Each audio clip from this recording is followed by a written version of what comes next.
ഈ നാട്ടിൽ നിന്നും ജയിച്ചു പോയിട്ടുള്ള പാർലമെന്റ് അംഗങ്ങളും ഈ ഭേദഗതി നിയമം അവതരിപ്പിച്ചപ്പോ ഇന്ത്യൻ പാർലമെന്റിൽ ഇത് ന്യൂനപക്ഷങ്ങൾക്ക് നേരെയുള്ള കടന്നുകയറ്റമാണ് എന്ന് ആരോപിച്ചുകൊണ്ട് രംഗത്ത് വരികയുണ്ടായി. ഞാൻ ഒന്ന് പറയുന്നു, ഇന്ന് ഈ ബാനറിന്റെ പുറകിൽ നിൽക്കുന്നവരിൽ 99% ന്യൂനപക്ഷങ്ങളിൽപ്പെടുന്ന വ്യക്തികളാണ്. ആ ന്യൂനപക്ഷങ്ങൾക്ക് നേരെയുള്ള വഖഫ് ബോർഡിന്റെ കടന്നുകയറ്റത്തെയും വഖഫ് ബോർഡിന്റെ ക്രൂരതകൾക്കുമെതിരായിട്ടാണ് ഇന്ന് ഇവിടെ ഈ സമരം സംഘടിപ്പിക്കപ്പെടുന്നത്. മുൻപത്തെ വിഷയത്തെ കുറിച്ച് ഒന്ന് പരിചയപ്പെടുത്താം. 1902 തിരുവിതാംകൂർ രാജകുടുംബത്തിൽ നിന്നും സേട്ടു ലീസിനായി സേട്ടുവിന് ഈ വസ്തു ദാനം നൽകി.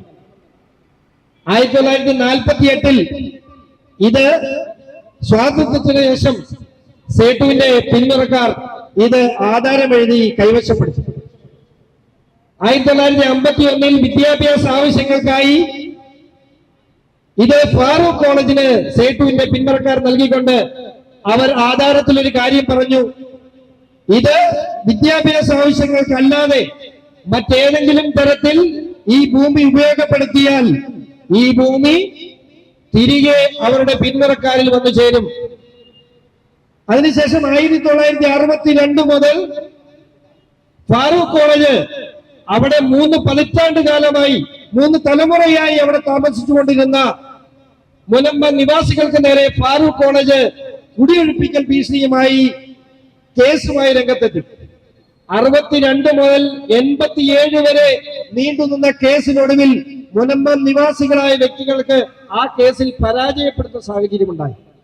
1987 ജനപ്രതിനിധികളും അതുപോലെ വിവിധ സാമൂഹിക സാമുദായിക സംഘടനകളും ലത്തീൻ രൂപതയും ഉൾപ്പെടെയുള്ള വലിയ ഇടപെടൽ നടത്തിയതിനു ശേഷം 87 മുതൽ 91 വരെയുള്ള കാലഘട്ടങ്ങളിൽ ആ വസ്തു മുനമ്പ നിവാസികളായ എന്റെ മുമ്പിൽ നിൽക്കുന്ന ഈ പാവപ്പെട്ടവർ അന്ന് ഭൂമിക്കുള്ളതിന്റെ ഇരട്ടി വില നൽകി അവിടെ ഫാറൂഖ് കോളേജിന്റെ കയ്യിൽ നിന്നും വിലയ്ക്ക് വാങ്ങിയ വസ്തുവാണ് ഇന്ന് വഖഫ് ബോർഡ് അവരുടേതാണെന്ന് പറഞ്ഞ് അവകാശവാദം ഉന്നയിച്ചുകൊണ്ട് ഇന്ന് ഈ സാധാരണക്കാര് ഇവിടെ ഒരു കുടിയൊഴിപ്പിക്കൽ ഭീഷണിയുടെ പടിവാദത്തിൽ നിൽക്കുന്നത്.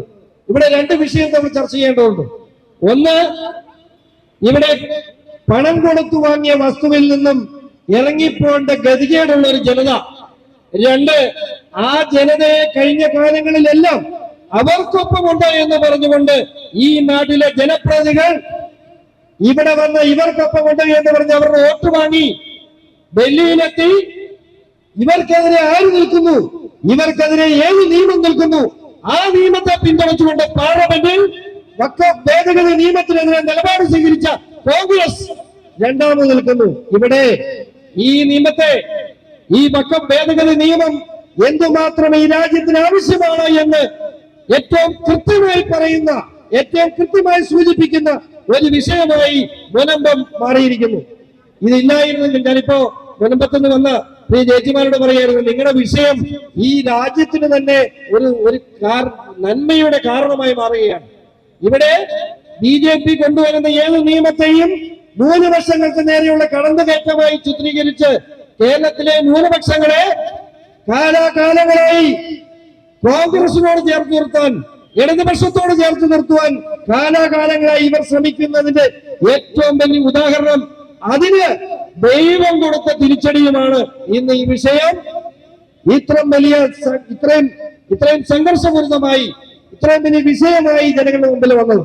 ഈ മുനമ്പം വിഷയം വന്നില്ലായിരുന്നെങ്കിൽ ഞാൻ അവരോട് സൂചിപ്പിച്ചു, ഒരു പക്ഷേ ഈ നിയമത്തെയും വഖഫ് ഭേദഗതി നിയമത്തെയും ഇന്ത്യൻ പാർലമെന്റിൽ നരേന്ദ്രമോദി കൊണ്ടുവന്ന ഈ നിയമത്തെയും ഈ കാട്ടാളന്മാർ, ഈ കള്ളന്മാർ ഈ രാജ്യത്ത് ഒരു തെറ്റായ നിയമമായി ചിത്രീകരിക്കുമായിരുന്നു എന്നുള്ള കാര്യത്തിൽ സംശയമില്ല. അവിടെ ഒരു കാര്യം മുനമ്പ നിവാസികൾക്ക് ഉറപ്പ് പറയുന്നു, അത് കഴിഞ്ഞ ദിവസം നിങ്ങളുടെ പാർലമെന്റ് അംഗം പറഞ്ഞ ഉറപ്പല്ല. ഇന്ത്യ മഹാരാജ്യം ഭരിക്കുന്ന നരേന്ദ്രമോദിയാണെങ്കിൽ ഒരു ശക്തിക്കും മുനമ്പത്തിന്റെ മണ്ണിൽ നിന്നും നിങ്ങളെ എങ്ങോട്ടും പറഞ്ഞു വിടാൻ കഴിയില്ല. അതിന് നിങ്ങളുടെ പാർലമെന്റ് അംഗത്തിൽ നിന്ന് വാഗ്ദാനം വേണ്ട. ഇന്ത്യ ഭരിക്കുന്നത് നരേന്ദ്രമോദിയാണെങ്കിൽ നിങ്ങളെ ആരും കുടിയൊഴിപ്പിക്കില്ല.